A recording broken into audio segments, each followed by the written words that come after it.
दोस्तों नमस्कार, ये है मार्गदर्शन फॉर सिविल सर्विसेज। मैं अनुराग चौधरी।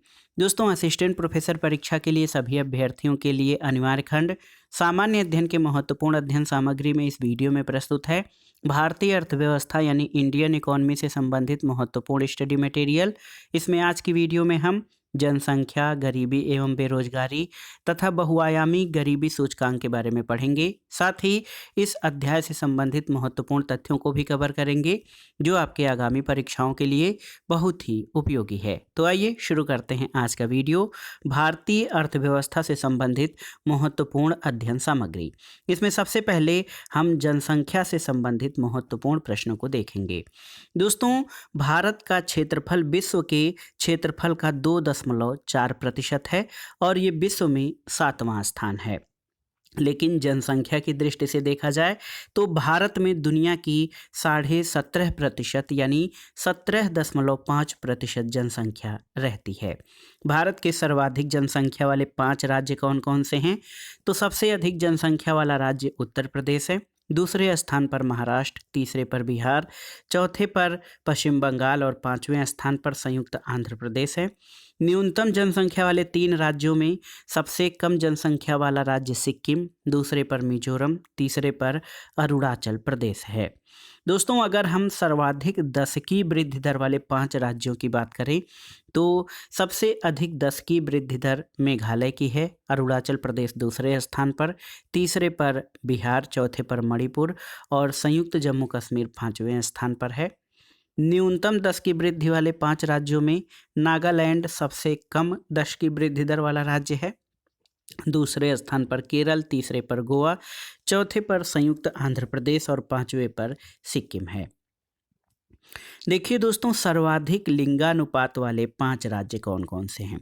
तो भारत में सर्वाधिक लिंगानुपात वाला राज्य केरल है, जहां पर जो है प्रति 1000 पुरुषों पर महिलाओं की संख्या जो है 1084 है। तमिलनाडु का लिंगानुपात 996, संयुक्त आंध्र प्रदेश का 993, छत्तीसगढ़ का 991 और मेघालय 989 है। न्यूनतम लिंगानुपात वाले जो 5 राज्य हैं, सबसे कम लिंगानुपात हरियाणा राज्य का है, मात्र 879 प्रति हजार। जम्मू कश्मीर संयुक्त रूप से 889, सिक्किम का 890, पंजाब 895 और उत्तर प्रदेश का 912 है। दोस्तों, सर्वाधिक साक्षरता दर वाले राज्यों की बात करें तो केरल प्रथम स्थान पर है, 94% जनसंख्या यहाँ पर साक्षर है। मिजोरम में 91.3% साक्षरता दर, गोवा में 88.7, त्रिपुरा में 87.2 और हिमाचल प्रदेश में 82.8% साक्षरता दर है। न्यूनतम साक्षरता दर वाले 5 राज्यों की बात करें तो सबसे कम साक्षरता दर बिहार में 61.8%, अरुणाचल प्रदेश में 65.5%, राजस्थान में 66.1% और झारखंड में 66.4%, संयुक्त आंध्र प्रदेश में 67% जो है साक्षरता है और बिहार सबसे कम साक्षरता दर वाला राज्य है। इसमें से भी अगर महिला साक्षरता दर की बात करें तो न्यूनतम महिला साक्षरता प्रतिशत बिहार की है, जहां महिलाओं का साक्षरता प्रतिशत मात्र 51.5% है, राजस्थान का 52.1% और झारखंड का 55.4% है। दोस्तों, जो लेटेस्ट जनगणना है 2011 के जनगणना के अनुसार न्यूनतम पुरुष साक्षरता बिहार राज्य में 71.2% है, सर्वाधिक महिला साक्षरता 92.1% और पुरुष साक्षरता 96.1%। दोनों ही में केरल जो है सर्वोच्च स्थान पर है। सर्वाधिक अनुसूचित जाति यानी शेड्यूल्ड कास्ट की जनसंख्या का प्रतिशत पंजाब में 31.9% है और जनसंख्या के मामले में सर्वाधिक अनुसूचित जाति की जनसंख्या उत्तर प्रदेश में है। दोस्तों, हरियाणा और पंजाब में कोई भी अनुसूचित जनजाति निवास नहीं करती है।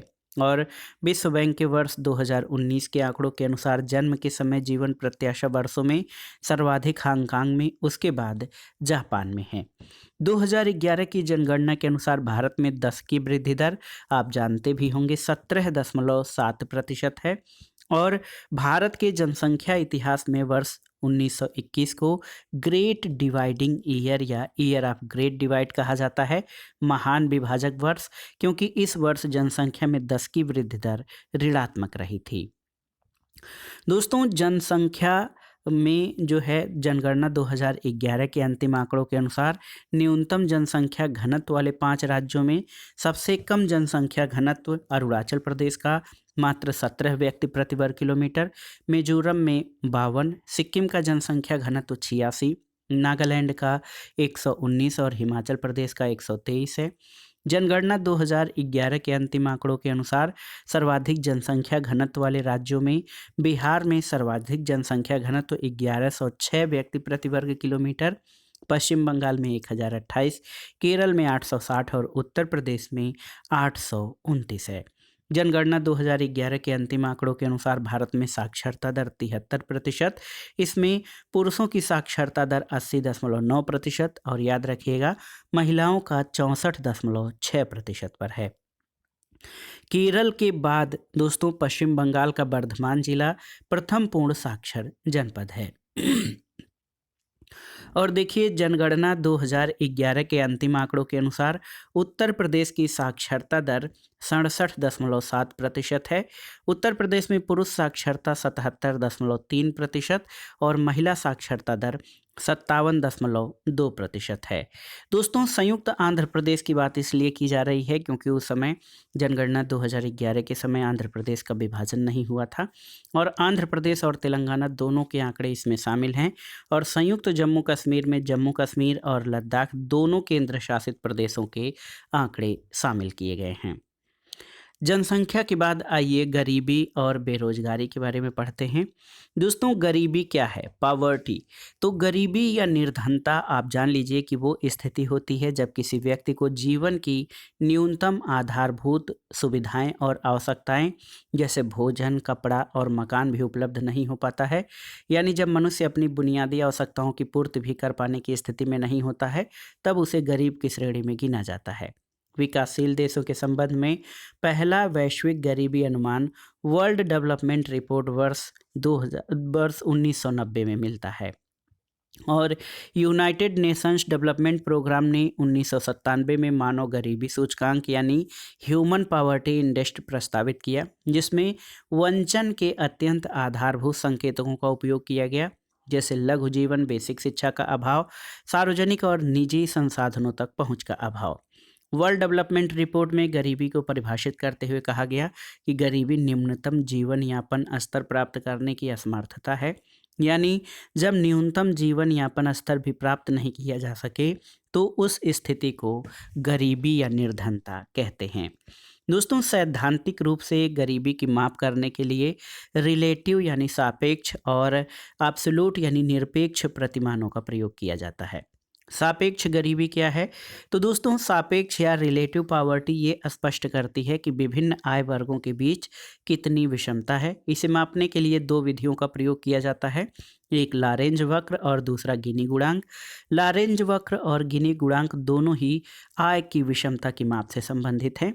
लारेंज वक्र को 1905 में मैक्स ओ लारेंज ने और गिनी गुणांक को 1912 में कोरेडो गिनी, जो कि इटली के अर्थशास्त्री रहे, इन्होंने विकसित किया था।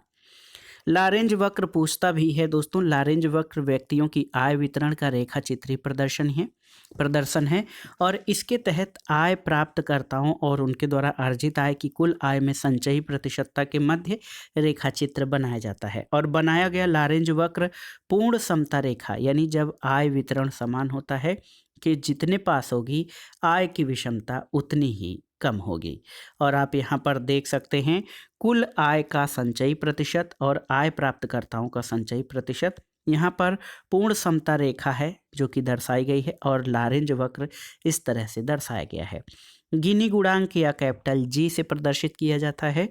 गिनी गुणांक आय के वितरण की विषमता की माप की सबसे प्रचलित विधि है। ये लारेंज वक्र और पूर्ण समता रेखा के नीचे का क्षेत्रफल और पूर्ण समता रेखा के नीचे के कुल क्षेत्र के बीच का अनुपात होता है। और एक महत्वपूर्ण तथ्य ये भी जान लीजिए कि गिनी गुणांक का अधिकतम मूल्य 1 के बराबर हो सकता है और उससे नीचे ही रहता है।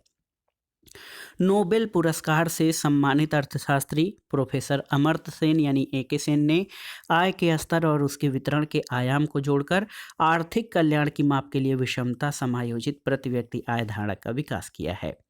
निरपेक्ष गरीबी क्या है? तो दोस्तों, गरीबों की वास्तविक संख्या के आकलन के लिए न्यूनतम आवश्यकता मानदंड का प्रयोग किया जाता है, यानी न्यूनतम आवश्यकताओं की पूर्ति न कर पाने वाले व्यक्ति को गरीब की संज्ञा दी जाती है और कुछ मानदंड निर्धारित किए जाते हैं। निर्धारित किए गए इस न्यूनतम उपभोग मानदंड को निर्धनता रेखा कहते हैं। भारत में निर्धनता की माप के लिए जो निरपेक्ष प्रतिमान है उसका प्रयोग किया जाता है। दोस्तों, आइए जानते हैं कि भारत में गरीबी निर्धारण के प्रमुख प्रयास कौन कौन से किए गए हैं।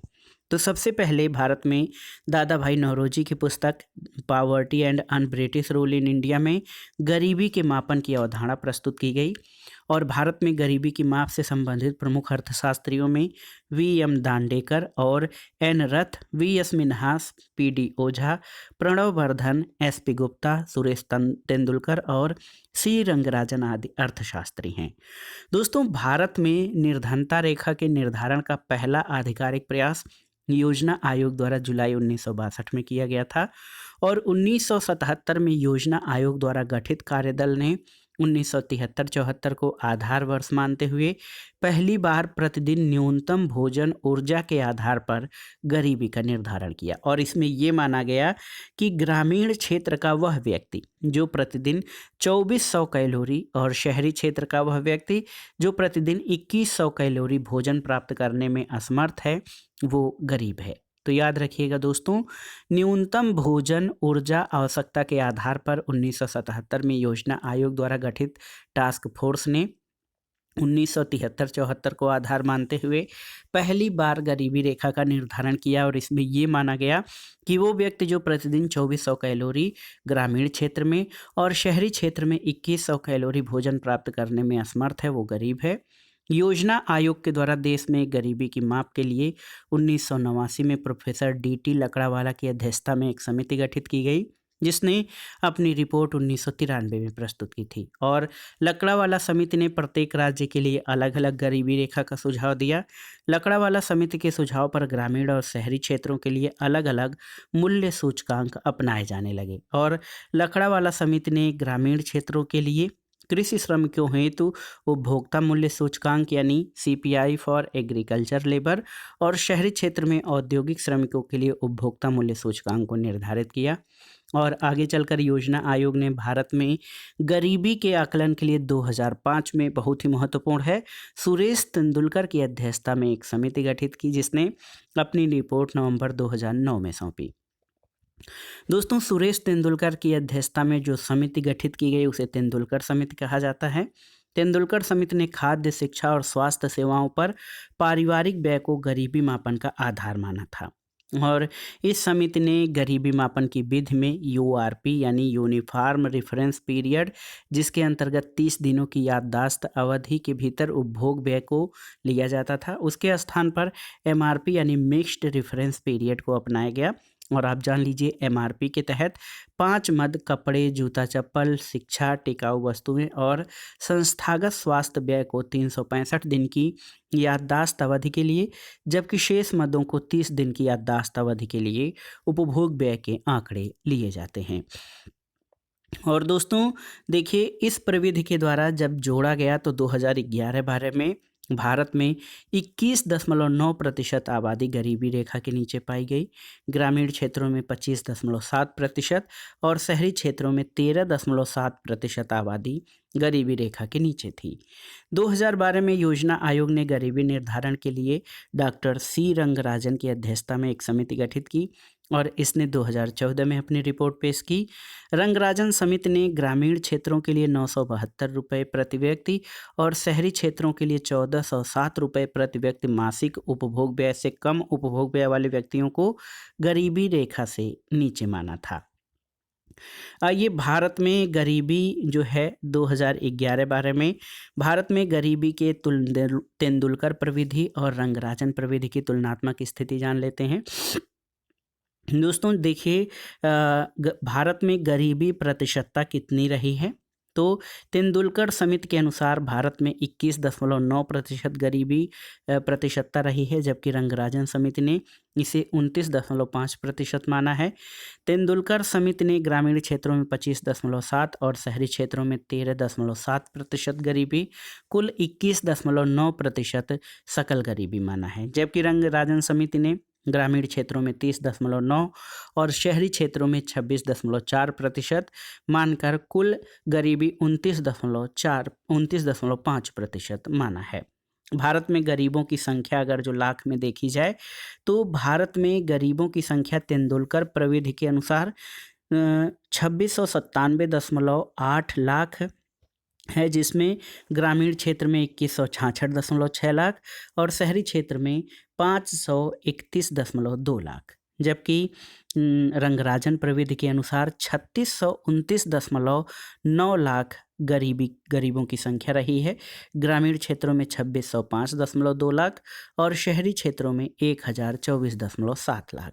भारत में गरीबी रेखा अगर जो ग्रामीण क्षेत्रों में देखा जाए प्रति व्यक्ति प्रति माह व्यय की बात करें तो तेंदुलकर प्रविधि के अनुसार ये 816 रुपये ग्रामीण क्षेत्रों में और 1000 शहरी क्षेत्रों में, जबकि रंगराजन प्रविधि के अनुसार ग्रामीण क्षेत्रों में गरीबी रेखा रुपये प्रति व्यक्ति प्रति माह व्यय 972 रुपये रंगराजन समिति के अनुसार ग्रामीण क्षेत्रों में और 1407 रुपये जो है शहरी क्षेत्रों में रही है। और भारत में गरीबी रेखा रुपये प्रति व्यक्ति प्रतिदिन, तो आप जान लीजिए ये रुपया तेंदुलकर समिति के अनुसार 27.20 रुपया प्रति व्यक्ति प्रतिदिन और शहरी क्षेत्रों में 33.33 रुपया प्रति व्यक्ति प्रतिदिन आता है, जबकि रंगराजन प्रविधि के अनुसार ग्रामीण क्षेत्रों में प्रति व्यक्ति प्रतिदिन 32.40 रुपया ग्रामीण क्षेत्रों में और 46.90 रुपया शहरी क्षेत्रों में आता है। और ये तेंदुलकर प्रविधि और रंगराजन प्रविधि की तुलनात्मक स्थिति इसे आप देख सकते हैं। अंत में आइए देखते हैं दोस्तों बहुआयामी गरीबी सूचकांक के बारे में। तो आप जान लीजिए 2010 में संयुक्त राष्ट्र विकास कार्यक्रम ने रूबीना एल्कायर और मारिया एमा संतोष द्वारा प्रस्तावित बहुआयामी गरीबी सूचकांक देखिए MPI को विकसित किया है। बहुआयामी गरीबी आकलन का उद्देश्य गरीबी के गैर आधारित आयामों को मापना और अभाव की सीमा का अधिक व्यापक मूल्यांकन प्रदान करना है। इसका प्रकाशन जो है बहुआयामी गरीबी सूचकांक का प्रकाशन UNDP यानी संयुक्त राष्ट्र विकास कार्यक्रम और Oxford poverty and human development initiative द्वारा किया जाता है। इसके तहत 3 आयाम और 10 संकेतकों को शामिल किया जाता है। अब देखिए 3 आयाम कौन कौन से हैं। स्वास्थ्य, शिक्षा और जीवन स्तर। स्वास्थ्य में पोषण और शिशु मृत्यु दर, शिक्षा में स्कूल शिक्षा के वर्ष और स्कूल में उपस्थिति, इसी तरह जीवन स्तर में भोजन पकाने में प्रयुक्त ईंधन, स्वच्छता, पेयजल, विद्युत, आवास और संपत्ति शामिल हैं। दोस्तों भारत में नीति आयोग द्वारा राष्ट्रीय बहुआयामी गरीबी सूचकांक प्रस्तुत किया जाता है। किसी देश में कार्य कर सकने वाली आयु जो है 15 से 65 वर्ष वाले सभी व्यक्तियों को संयुक्त रूप से उस देश की श्रम शक्ति या लेबर फोर्स कहा जाता है और इस आयु सीमा में रोजगार प्राप्त व्यक्ति और बेरोजगार व्यक्ति दोनों आते हैं। दोस्तों अगर रोजगार के संदर्भ में देखा जाए तो 273 दिनों तक प्रतिदिन 8 घंटे के कार्य को मानक वर्ष या स्टैंडर्ड ईयर माना जाता है और जो व्यक्ति इतने दिनों तक रोजगार में है उसे पूर्ण रोजगार में माना जाता है। उन व्यक्तियों को बेरोजगार माना जाता है जो कार्य करने की क्षमता तथा इच्छा रखते हैं और प्रचलित तय दर पर कार्य करने हेतु प्रस्तुत होते हैं परंतु उन्हें रोजगार नहीं मिल पाता है। विकसित और विकासशील अल्प विकसित देशों में बेरोजगारी अलग अलग कारणों से और अलग अलग स्वरूप की पाई जाती है। बेरोजगारी के प्रमुख स्वरूप कौन कौन से हैं तो आप देख लीजिए। बेरोजगारी कई रूपों में पाई जाती है। एक तो चक्री बेरोजगारी यानी साइक्लिकल अनएम्प्लॉयमेंट, घर्षण जनित यानी फ्रिक्शनल अनएम्प्लॉयमेंट, संरचनात्मक यानी स्ट्रक्चरल अनएम्प्लॉयमेंट, मौसमी बेरोजगारी यानी सीजनल अनएम्प्लॉयमेंट और प्रच्छन्न बेरोजगारी डिस्टिंग्विश्ड अनएम्प्लॉयमेंट। तो ये 5 प्रकार की मोटे तौर पर बेरोजगारी के रूप पाए जाते हैं। देखिए दोस्तों, किसी कार्य में आवश्यकता से अधिक लगे हुए लोगों को तकनीकी रूप से बेरोजगार माना जाता है। यानी यदि किसी रोजगार में आवश्यकता से अधिक लोग लगे हुए हैं तो उस रोजगार से अतिरिक्त लोगों को निकाल देने पर भी उत्पादन पर कोई फर्क नहीं पड़ेगा, उत्पादन का स्तर वही बना रहेगा। तो निकाले गए अतिरिक्त लोगों को प्रच्छन्न या छिपी हुई बेरोजगारी, और ऐसी बेरोजगारी को छिपी बेरोजगारी या प्रच्छन्न बेरोजगारी कहते हैं। दोस्तों, तकनीकी शब्दों में जिस व्यक्ति की सीमांत उपयोगिता शून्य हो, यानी उसका उत्पादन में कोई अतिरिक्त योगदान न हो, उसे प्रच्छन्न बेरोजगार माना जाता है, भले ही वह रोजगार में क्यों न हो। और प्रच्छन्न बेरोजगारी प्राथमिक क्षेत्र विशेषकर कृषि क्षेत्र में बहुतायत से पाई जाती है। भारत में बेरोजगारी मापन की 3 विधियां प्रचलन में हैं। एक तो सामान्य स्थिति यानी यूजुअल स्टेटस, चालू साप्ताहिक स्थिति यानी करेंट वीकली स्टेटस, और चालू दैनिक स्थिति यानी करेंट डेली स्टेटस। भारत में बेरोजगारी के मापन के लिए एनएसएसओ यानी राष्ट्रीय प्रतिदर्श सर्वेक्षण संगठन आंकड़े एकत्रित करता है, और एनएसएसओ के 68वें दौर की रोजगार और बेरोजगारी स्थिति रिपोर्ट के अनुसार वर्ष 2011-12 में सामान्य स्थिति के आधार पर भारत में 2.7% बेरोजगारी थी। भारतीय राज्यों में सर्वाधिक बेरोजगारी नागालैंड में 25.6% दर्ज की गई। इसके बाद लक्षद्वीप में 15.4%, त्रिपुरा में 14.6%, ये सर्वाधिक बेरोजगारी वाले राज्य रहे। चालू साप्ताहिक स्थिति के आधार पर भारत में वर्ष 11-12 में 3.7% और चालू दैनिक स्थिति के आधार पर 5.6% बेरोजगारी दर्ज की गई। और देखिए, अंतर्राष्ट्रीय श्रम संगठन, दोस्तों अंतर्राष्ट्रीय श्रम संगठन यानी इंटरनेशनल लेबर ऑर्गेनाइजेशन के विश्व रोजगार और सामाजिक परिदृश्य 2022 के अनुसार वैश्विक स्तर पर वर्ष 2019 में बेरोजगारी दर 5.4% थी, जबकि 2020, 2021, 2022 और 2023 में ये क्रमशः 6.6%, 6.2%, 5.9% और 5.7% दर्ज किया गया है। 14 जून 2022 को सांख्यिकी और कार्यक्रम कार्यान्वयन मंत्रालय द्वारा जारी आंकड़ों के अनुसार 2020-21 में जुलाई से जून में भारत में बेरोजगारी की दर 4.2% थी। भारत पुरुषों में ये दर 4.5% और महिलाओं में 3.5% थी। तो दोस्तों, ये था आज का वीडियो। असिस्टेंट प्रोफेसर परीक्षा के लिए सभी अभ्यर्थियों के लिए अनिवार्य सामान्य अध्ययन के अंतर्गत भारतीय अर्थव्यवस्था से संबंधित महत्वपूर्ण अध्ययन सामग्री। इसमें हमने जनसंख्या, गरीबी, बेरोजगारी और बहुआयामी गरीबी सूचकांक के बारे में महत्वपूर्ण तथ्यों और प्रश्नों को देखा, जो आपके आगामी परीक्षाओं के लिए बहुत ही उपयोगी हैं। आप इन प्रश्नों को तैयार कर लीजिएगा।